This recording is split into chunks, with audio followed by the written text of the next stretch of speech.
जय हिंद साथियों, स्वागत है आपका अपने YouTube channel study with master में। तो बेटा आज चर्चा करने वाले हैं एक ऐसे महत्वपूर्ण टॉपिक पर जिसके बिना समझ लीजिए आपका बोर्ड का एग्जाम ही पूरा अधूरा है। ऐसा कोई आपका बोर्ड का एग्जाम नहीं है जिसमें इससे रिलेटेड क्वेश्चन ना आए, या फिर थ्योरी आएगी या फिर न्यूमेरिकल आएगा बेटा जरूर।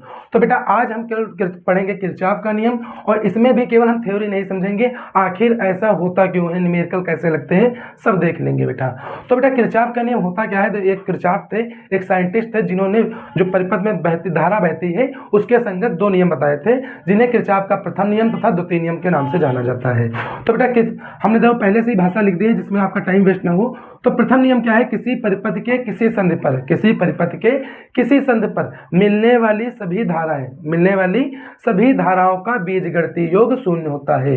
किसी परिपथ के किसी संधि पर मिलने वाली सभी धाराओं का बीजगणितीय योग शून्य होता है। बेटा अब इसका मतलब क्या हुआ समझ लीजिए। मान लीजिए बेटा ये कोई परिपथ है, मान लेते हैं थोड़ी देर के लिए ये कोई परिपथ है।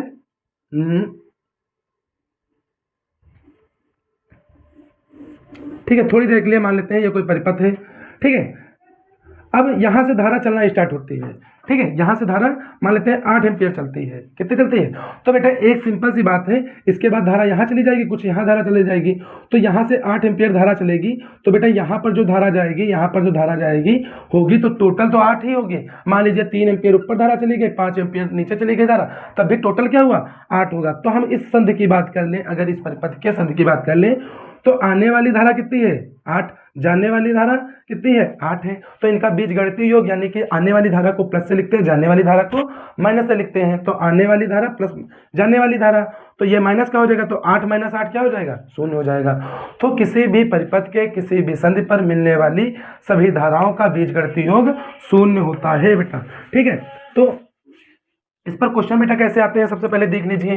तो मान लीजिए जैसे ये कोई आपसे ये कोई पॉइंट दे दिया जाएगा, इस पर ये धाराएं आ रही हैं। ठीक है, ये कुछ धाराएं आ रही हैं, कुछ धाराएं जा रही हैं। ठीक है, अब इस पर हम I1 I2 अगर मान लें, यहां पर I1 I2 I3 I4 I5 I6 I7 I8। ठीक है, तो बेटा जो इस पॉइंट पर या इस बिंदु पर या इस संधि पर जितनी धाराएं आ रही हैं उनको क्या मानेंगे? प्लस में मानेंगे। जैसे I1 आ रही, I2 आ रही, I3 आ रही, I4 आ रही और I6 आ रही है। कौन कौन सी धारा आ रही? I1 आ रही है, प्लस I2 आ रही है, प्लस I3 आ रही है और प्लस I4 आ रही है, फिर I6 आ रही है। ये इतनी धाराएं आ रही हैं, तो आने वाली धाराएं बराबर हो जाएंगी जाने वाली धाराएं के। तो जाने वाली कौन कौन सी है? I8 है, I7 है और I5 है। I5 I7 I8। ठीक है, तो जो आने वाली धाराएं और जाने वाली धाराएं क्या होंगी? हमेशा बराबर होंगी। जैसे एक प्लेटफार्म पर जितनी ट्रेनें आएंगी उतनी ही तो जाएंगी बेटा। ठीक है, प्लेटफार्म पर थोड़ी ना ट्रेन बन जाएगी। तो आने वाली ट्रेनें जाने वाली ट्रेनें हमेशा जैसे बराबर रहती हैं, वैसे ही आने वाली धारा और जाने वाली धारा हमेशा बराबर होती हैं। अब इनका बीजगणितीय योग जो अगर करेंगे तो देखो बेटा, ये आने वाली धारा हमने क्या कहा, क्या होंगी? प्लस में होंगी, और जाने वाली धारा माइनस में होंगी। तो इनका योग हमेशा क्या आएगा? 0 ही आएगा। इनका योग हमेशा 0 आएगा। तो पहला नियम क्या है? किसी परिपथ के किसी संधि पर मिलने वाली सभी धाराओं का बीजगणितीय योग 0 होता है। ठीक है बेटा, इसके बाद बेटा चर्चा करते हैं दूसरे नियम पर। तो दूसरा नियम क्या है? तो बेटा एक लाइन लिख भी देंगे सबसे पहले, आने वाली धारा और जाने वाली धाराओं का बीजगणितीय योग 0 होता है। या फिर लिख देंगे आने वाली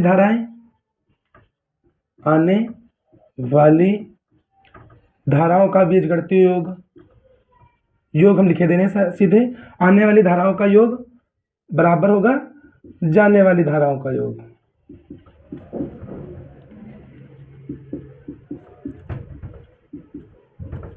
सिंपल सी बात है बेटा। मान लो एक आपके पास कोई पात्र है, मान लो बाल्टी वगैरह है, तो उसमें जितना पानी भरोगे उतने तो निकाल लोगे। तो वही सेम ऐसा है, आने वाली धारा का योग और जाने वाली धाराओं का योग हमेशा बराबर रहता है। तो बेटा इसे कहते हैं आवेश संरक्षण का नियम। ठीक है, आवेश अगर आपसे पूछ लिया जाए जो किरचॉफ का प्रथम नियम है किस पर आधारित है, तो आप बता देंगे आवेश संरक्षण का नियम। आवेश संरक्षण का नियम।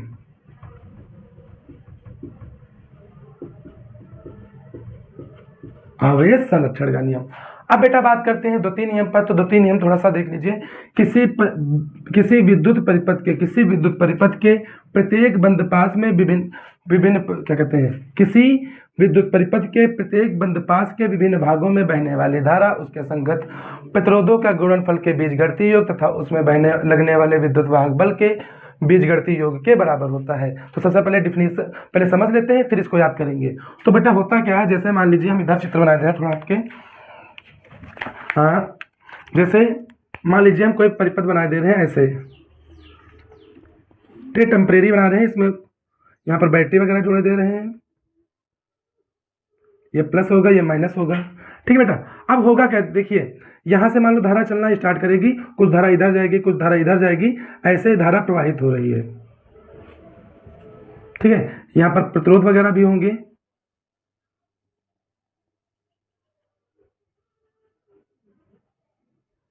तो बेटा यहाँ पर होगा क्या, थोड़ा सा ध्यान देना है। जो न्यूमेरिकल लगाएंगे ऐसे ही लगाएंगे। मान लो यहाँ से जितनी धारा जाएगी, अब यहाँ पहुँचने के बाद कुछ धारा इधर चली जाएगी, कुछ धारा इधर चली जाएगी। तो मान लेते हैं यहाँ पर I1 धारा है, सॉरी यहाँ पर I1 है धारा, यहाँ पर I2 है, यहाँ पर I3 है, यहाँ पर I4 है, यहाँ पर I5 है, और ये जो हमने ऐसे बना दिया ये प्रतिरोध है। तो मान लेते हैं ये R1 है, ये R2 है, ये R3 है, यहाँ पर R4 है, यहाँ पर R5 है, यहाँ पर R6 है। ठीक है, तो हमने बना दिया, धारा भी बना दिया और प्रतिरोध भी बना दिया। ठीक है, तो यहाँ पे से I1 धारा आएगी तो यहाँ पर बढ़ जाएगी, कुछ धारा इधर चली जाएगी, कुछ धारा इधर चली जाएगी, फिर ऐसे होते हुए ये इधर से आएगी, फिर ऐसे चली आएगी। ठीक है, तो ये धारा का स्वरूप रहेगा। अभी बता देंगे कैसे बांटा जाएगा, अभी पहले परिभाषा समझ लेते हैं। ठीक है बेटा, तो इसमें होगा क्या, इधर देख लीजिए पहले चित्र में। सबसे पहले आप देखो क्वेश्चन डिफिनेशन मिलेगा, किसी विद्युत परिपथ के प्रत्येक बंद पास। तो बंद पास होता क्या है, जैसे मान लो हम ABCD यहाँ से लिख दें, ABCDEF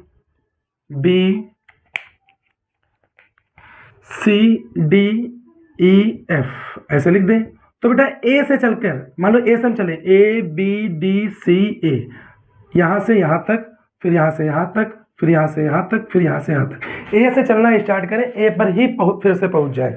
कैसे, A से B तक, B से D से A से B चले, B से D चले, D से C चले, C से A चले। तो A से चले थे, A पर फिर पहुँच गए। यानी कि हम अगर इसकी बात करें तो पूरा परिमाप एक हो जाएगा हमारा। ठीक है, मैथ में होता नहीं परिमाप। तो जहाँ से हमने चलना स्टार्ट किया वहीं पर पहुँच जाए तो उसे बोलेंगे बंद पास। क्या बोलेंगे, बंद पास।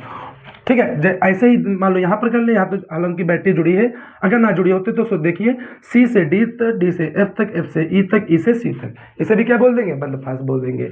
बस यहाँ पर क्या कहते हैं, विभव जुड़ा है तो क्या कहते हैं, बैटरी जुड़ी है तो बंद पास नहीं बनना, अदरवाइज ये बंद पास ही रहेगा। ठीक है, तो बंद पास का मतलब समझ गए, जहाँ से चलना स्टार्ट किए हैं वहीं पर आ जाए तो उसे क्या बोलेंगे, बंद पास। तो इसमें कितने पास बने, दो पर, एक ये वाला, एक ये वाला।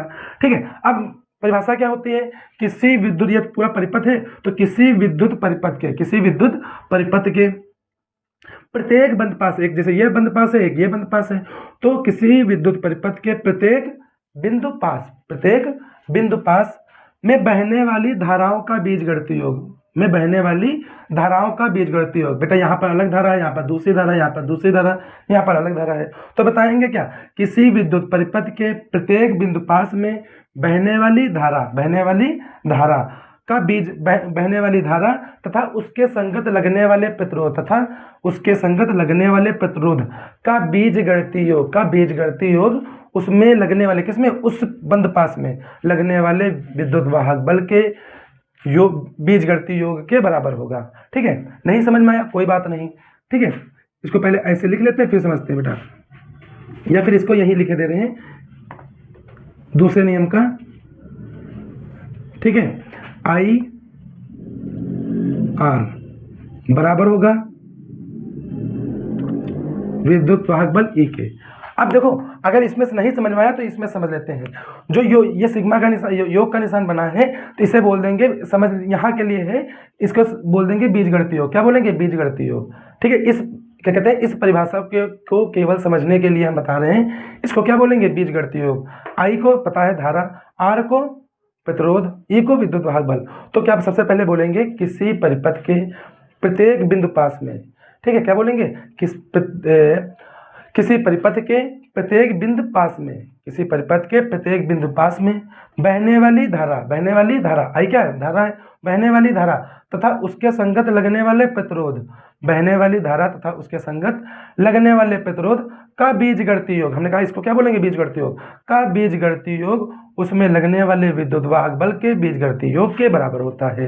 क्या बोलेंगे, किसी परिपथ के बंद पास में, किसी परिपथ के बंद पास में बहने वाली धारा तथा उसके संगत लगने वाले प्रतिरोध, बहने वाली धारा तथा उसके संगत लगने वाले प्रतिरोध का बीजगणितीय योग उसमें लगने वाले विद्युत वाहक बल के बीजगणितीय योग के बराबर होता है।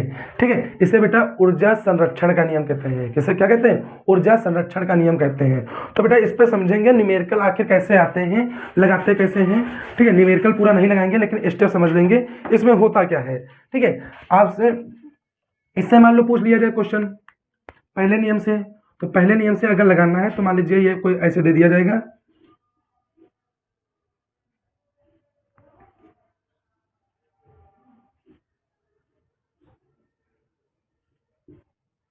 ठीक है, हम मान लो बनाए दे रहे हैं ऐसे ऐसे,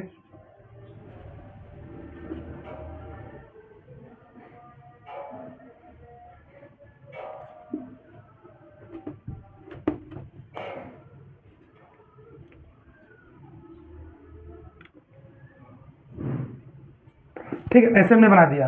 अब देखो यहाँ पर कुछ मान रखे दे रहे हैं, जैसे मान लेते हैं 8 2 3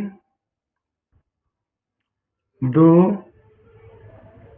5 1 3, ये हमने धारा बना दी, ये सब एम्पियर में लिखे हैं। ठीक है, अब मान लो हम यहाँ पर बिंदु दे दें ए बी सी डी, तो हम इसमें पूछ सकते हैं, क्वेश्चन पूछा जाएगा ए पर कितनी टोटल धारा होगी, बी पर कितनी पहुंचेगी, सी पर कितनी पहुंचेगी, डी पर कितनी पहुंचेगी। तो सिंपल सी बात है, देखो लिखने की भाषा तो बाद में लिख लेंगे, अभी समझ लीजिए। यहाँ इस बिंदु की बात करें तो यहाँ से कितनी धारा आई, 8 आई है, यहाँ से 2 आई, तो 8 2 10 एम्पियर हो गई, जबकि 3 क्या हुई, 3 इधर चली गई वापस, तो यहाँ पर कितनी बची, 7 एम्पियर तो धारा बचेगी जो आगे जाएगी। तो अगर इसमें पूछ ले ए से बी के बीच कितनी धारा होगी, कितनी होगी, तो 7 होगी। 8 आई है, 2 आई है, 3 चली गई, तो कितनी बची इस धारा, 7 बची। अब देखो बेटा 7 यहाँ से यहाँ तक कितनी आई, 7 एम्पियर धारा है, 2 और आगे, तो यहाँ पर कितनी धारा होगी, 9 एम्पियर होगी।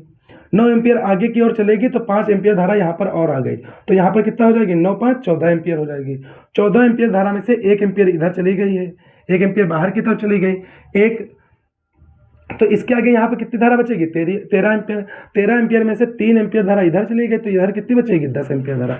तो ऐसे ही बेटा आपको डिवाइड कर देता है, जहाँ से क्या कहते हैं, जो धाराएं आ रही हो उनको योग कर लेना, जो जा रही हो उनको क्या कर देंगे, हम क्या घटा देंगे। ठीक है बेटा, ये हमारा बेटा पहला नियम हो गया, पहले नियम पर जो क्वेश्चन आते हैं।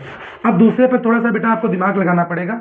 होता क्या है, इसमें पहले हमें धाराओं को बांटना सीखना पड़ेगा, फिर बंद पास में जो होता है विभव होता है, जीरो होता है। इस नियम का मतलब यही होता है, जो बंद पास में कुल विभव होता है वो हमेशा जीरो ही रहता है, अगर कोई किसी बाहर से बैटरी वगैरह ना जोड़ी जाए। बंद पास में विभव हमेशा क्या रहेगा, जीरो रहेगा।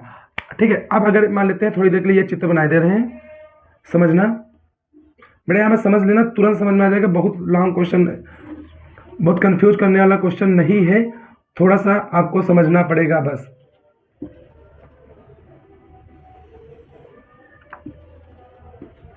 ठीक है, धारा तुमको बता दी जाएगी किधर किधर जा रही है। ठीक है, ऐसे मान लो दे दियागा, यहाँ पर कोई बैटरी जोड़ दी गई, प्लस से माइनस, यहाँ पर मान लो कुंजी कोई जोड़ दी गई के, यहाँ पर अमीटर जोड़ दिया गया, धारा मापी जोड़ दिया गया। अब होगा क्या बेटा, यहाँ पर समझना, हम धारा को कैसे बांटते हैं। आपको क्वेश्चन में धारा नहीं दी जाएगी, आपको कोई जो धारा है निकालनी पड़ेगी। तो कैसे निकालेंगे, थोड़ी देर के लिए यहाँ से मानेंगे, यहाँ पर समझना बेटा, यहाँ से मान लो ये प्लस है ये माइनस, तो यहाँ से धारा प्रवाहित होगी, धारा आ जाएगी। तो प्लस से हम मानते हैं कितनी धारा चलना स्टार्ट हुई, आई, कितनी धारा चलनी आई स्टार्ट हुई, आई धारा यहाँ से चलना स्टार्ट हुई, धीरे धीरे धीरे धीरे धीरे यहाँ तक पहुँच गई। तो यहाँ पर कितनी धारा पहुँची, आई पहुँची।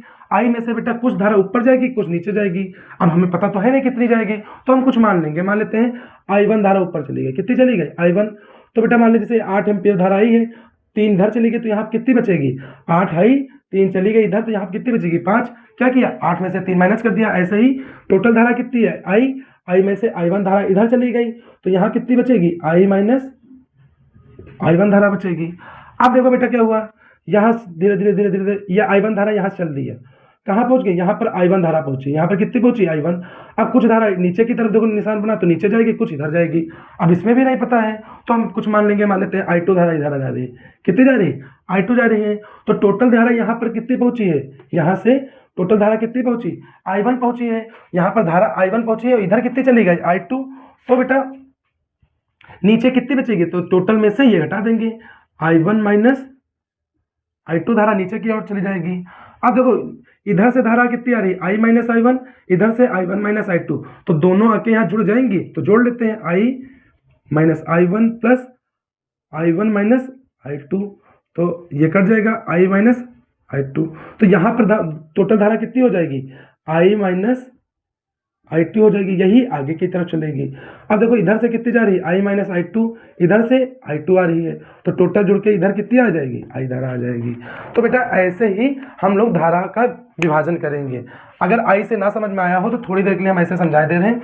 मान लो बेटा 10 एम्पियर धारा यहाँ चलना स्टार्ट हुई, 2 एम्पियर इधर पहुँच गई तो 10 में से 2 घटा के कितनी बचेगी, इधर कितनी आएगी 8 एम्पियर धारा।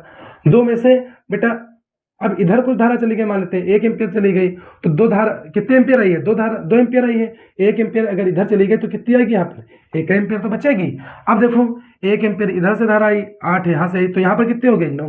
अब देखो 9 यहाँ से गई, 1 यहाँ से, यहाँ टोटल कितनी हो गई 10 हो गई। तो जहाँ से बेटा चले थे वहीं पहुँच गए, 10 एम्पियर धारा थी 10 एम्पियर रह गई। ठीक है, तो धारा जो हम धाराओं का विभाजन है कुछ इस प्रकार बेटा करते हैं। आप देख लेना क्या कहते हैं, ये निशान जो दिए होंगे किधर धारा जा रही है वो क्वेश्चन में दिया होगा आपको।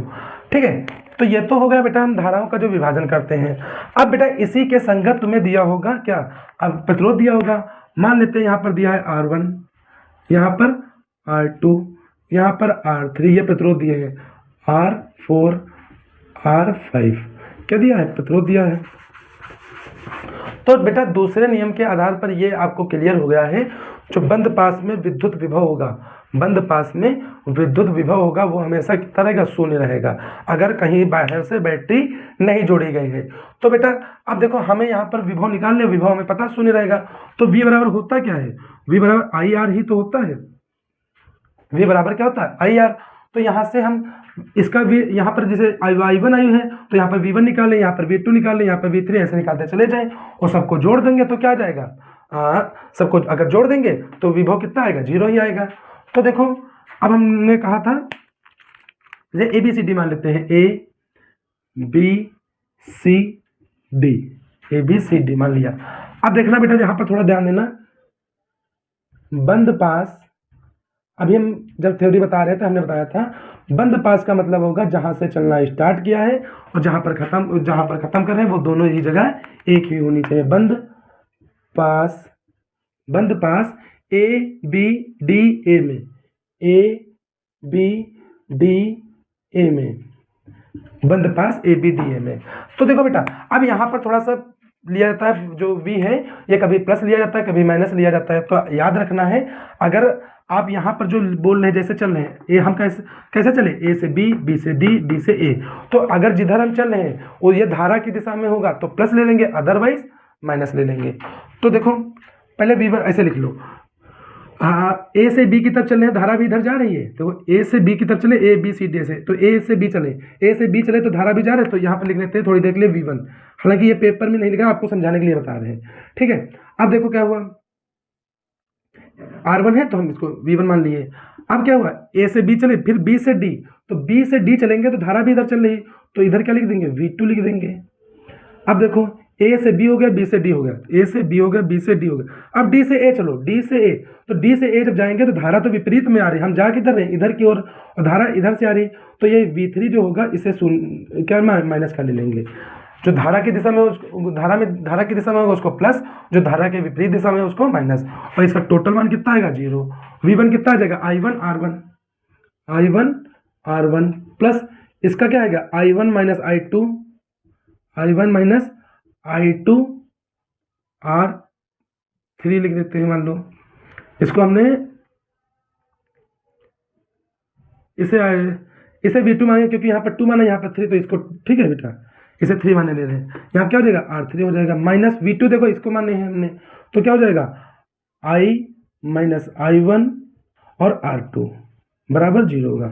यहाँ पर R1, R2, R3 के मान दिए जाएंगे आपको, ठीक है। ऐसे ही बेटा 3 समीकरण बन जाएंगे आपके। जैसे यहाँ पर कितना है, I है, I1 है और क्या है, I2 है। ऐसी 3 राशियां हैं जो हमें नहीं पता, कौन कौन सी, I, I1, I2। ये तीनों नहीं पता है, तो तीनों क्या है, अगर 3 हमें राशियां नहीं पता या 3 धाराएं नहीं पता हैं, तो हमें समीकरण भी 3 मिलेंगे, याद रखना। अगर 2 धाराएं नहीं पता होंगी तो समीकरण 2 मिलेंगे, ठीक है। देखो तो बंद पास वाला सिस्टम समझ गए क्या होता है, ठीक। तो ये V1 V2 ये सब नहीं लिखेंगे, सीधे यही ये चीज लिखेंगे। जैसे हम इस परिपथ की बात कर लें, ये वाला हो गया बंद पास, इस बंद पास की बात कर लें, तो बंद पास BCDB में, किसमें, आप कहीं से भी मान सकते हैं, ऐसे भी घुमा सकते हैं, ऐसे भी घुमा सकते हैं। तो बंद पास BCDB में B से चले C पर, C से चले D पर और D से चले फिर B पर पहुंच गए, तो जहां से चले वहीं पर पहुंच गए, ये क्या हो गया, बंद पास हो गया। तो इसमें कैसे मानेंगे, तो अब देखो ये V1 ये सब नहीं लिखेंगे, सीधे चलना स्टार्ट कर दो B से C तक चले, तो ये धारा की दिशा में ये तो यानी कि प्लस होगा, और ये क्या है, I2 R4 हो गया, ये तो प्लस का रहेगा। B से C चले, B से C चल दिया, C से D चलना है, C से D चलो, C से D चलेंगे तो देखो धारा इधर आ रही है, हम चल इधर रहे हैं, तो ये माइनस का हो जाएगा, क्या माइनस का क्या होगा, I माइनस I2 गुणे 5, I माइनस I2 गुणे R5 होगा, ठीक है। तो B से C चल चुके, C से D चल चुके, फिर D से B चलना है, D से B, इसमें कि B क्या हो गया, अपोजिट हो गया, तो ये भी क्या हो जाएगा, माइनस का, I1 माइनस I2 बटे R5, R3 है यहाँ पर, ठीक है बेटा। ये क्या हो जाएगा, ये भी 0 हो जाएगा। कुछ बेटा इस तरीके से हमें धाराएं बांटनी है, कुछ इस तरह से हमें धाराएं बांटनी है, और क्या करना है, जो प्लस माइनस का निशान है वो याद रखना है। अगर हम धारा की दिशा में बोल रहे हैं तो प्लस का, अपोजिट बोल रहे हैं तो माइनस का, ठीक है बेटा। तो ये हमारा बेटा ये किरचॉफ का नियम हुआ, प्रयास किया गया है आपको बहुत आसान तरीके से बताया जाए, ठीक है। जहां पर ना समझ में आया आप पूछ सकते हैं, एक बार वीडियो पॉज करके या दोबारा देख के जहां पर ना समझ आया देख लीजिएगा, समझ में आ जाएगा। न्यूमेरिकल बेटा ऐसे लगेंगे, ये थ्योरी रहेगी, ठीक है। प्रथम नियम को आ जाता है क्वेश्चन, प्रथम नियम किस पर आधारित है, आवेश संरक्षण के नियम पर, जबकि द्वितीय नियम जो है ऊर्जा संरक्षण के नियम पर आधारित है। किस पर आधारित है, ऊर्जा संरक्षण के नियम पर, ऊर्जा संरक्षण के नियम पर, ठीक है। इसे बंद पास का नियम भी बोलते हैं ऐसे, ठीक है, 2-3 नाम इसके हैं, ठीक है। तो याद रखना बेटा इस टॉपिक से क्वेश्चन आते जरूर हैं, ठीक है। किरचॉफ के नियम से आपके एग्जाम में क्वेश्चन आएंगे जरूर, ठीक है। और अगर जिनको न्यूमेरिकल कठिन लगते हैं वो दुआ करें कि परिभाषा ही आ जाए, बहुत अच्छी बात है। अदरवाइज इसका जो क्या कहते हैं न्यूमेरिकल है थोड़ा सा टफ पड़ता है, लेकिन आपके एग्जाम में 5 नंबर का आता है, ठीक है। जहां पर ना समझ में आया हो आप कमेंट बॉक्स में बता दीजिएगा, मैं फिर से बता दूंगा आपको, या प्रयास करूंगा और सरल तरीके से बताऊं। लेकिन उसके अलावा अगर समझ में आ गया हो तो चैनल को लाइक कर दीजिएगा, सब्सक्राइब कर दीजिए, और हाँ बेटा शेयर जरूर कर दीजिए, जिससे क्या हो हमारा भी थोड़ा सा कॉन्फिडेंस है जो आप हो, और ही हम अच्छे से अच्छे क्लास बनाने का प्रयास करें, ठीक है बेटा। आप इसका स्क्रीनशॉट ले लीजिए, अच्छे से नोट्स बना लीजिएगा, और हमने जो ये बताया ये जरूर समझ लीजिएगा, क्योंकि न्यूमेरिकल जो है इसे पर लगते हैं, ठीक है बेटा। ठीक है बेटा, धन्यवाद। आप स्क्रीनशॉट ले लीजिए, ठीक है, और नोट्स बना लीजिएगा।